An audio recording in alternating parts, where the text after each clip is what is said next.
for several days there. It was just, we could hear the fighting and see the guns going off, and we'd been told that if the Germans invaded our field,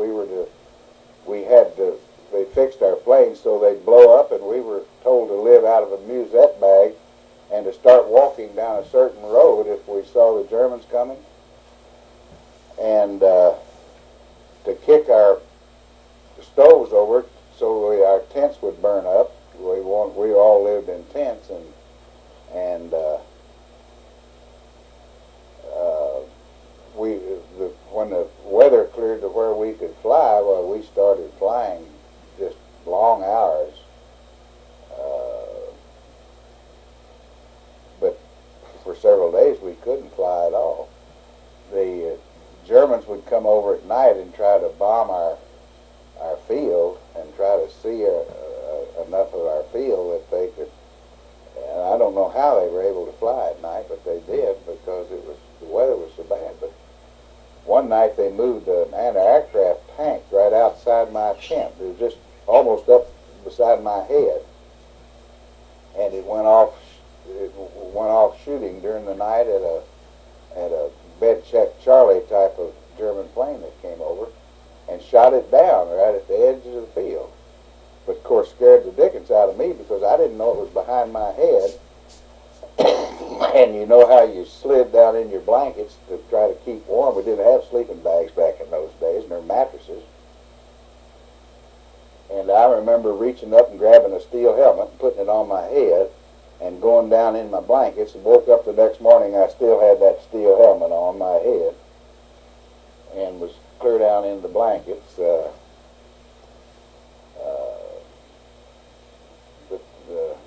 That's the story of that.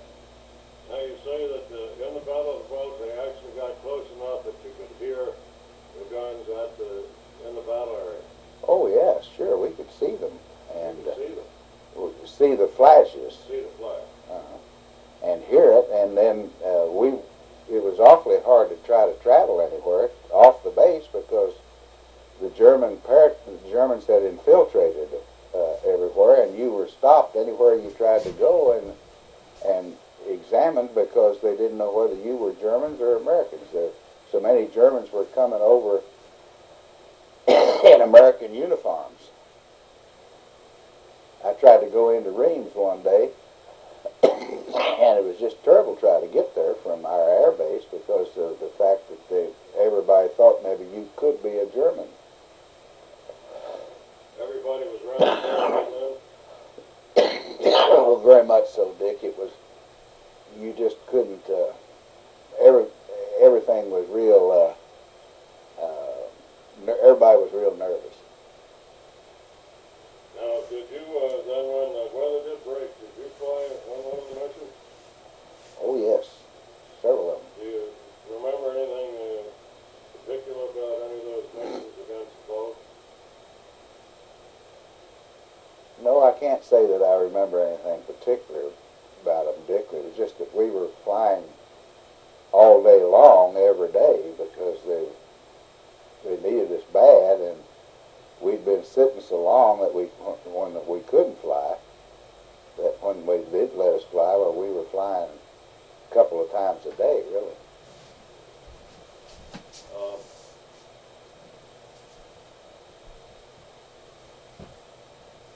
Now, did you, along about February 45, did you fly any mission where they briefed after they dropped the bombs to go down low level and straight? Yes, we did.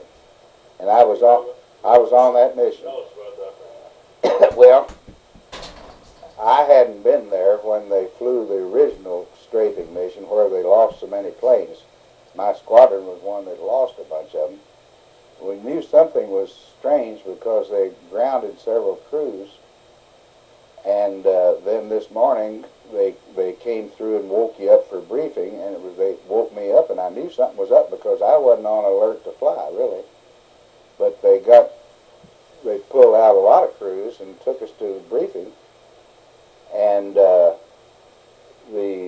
briefing officer was explaining what we were to do to go over to bomb a certain target, and then he said, after you bomb, you will break off into 3-ship echelons and proceed to drop down and strafe your targets. At that point, you could hear a pin drop in the room because so many of the fellows had known about the previous times when they had lost so many airplanes in a strafing mission. So we proceeded to do just exactly what he said. After we bombed the target, I don't remember what the target was. It was mainly a marshalling yard. Then we proceeded to drop down and strafe these marshalling yards and trains. And we were told to, of course, not hit any churches, but we actually saw German anti-aircraft guns mounted in the doors of churches shooting at us. You could actually see them. But it was kind of a hairy mission because a lot of planes were shot up. Our plane was just full of holes when we got back, but no one was hurt.